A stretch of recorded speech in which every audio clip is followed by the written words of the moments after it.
Sir! Surely we are nearing our Eat goal. her sticks!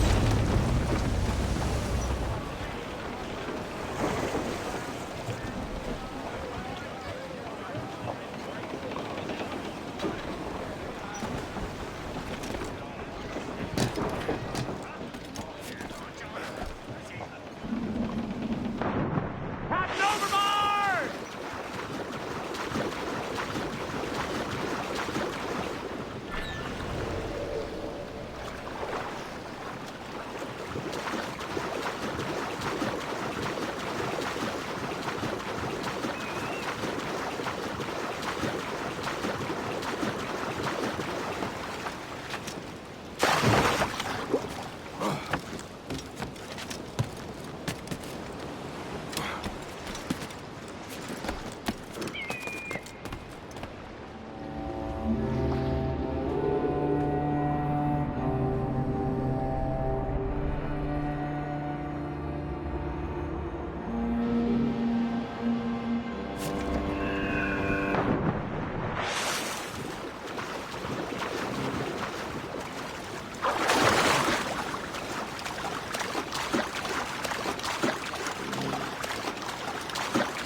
Captain Kenway. Yet another dire situation, Roberts. We really must stop meeting like this. Stop tailing me and your wish had come true. There's no need for this. You know I'm as good as my word. Our Captain Howell was killed today in a Portuguese ambush. Headstrong fool. I warned him not to go ashore. It was orchestrated by the Templars Burgess and Cockrum. The same sort that took you to Havana. Ah. I see now there is no escaping the Templars' attention, is there? I suppose it is time to fight back. I do like the sound of that. And I know just how I'll do it. But these men, Burgess and Cockrum, they cannot be allowed to leave with word of my escape. They won't. Count on it. If you spot any men from my crew, do them some kindness and send them here. I'll do all I can.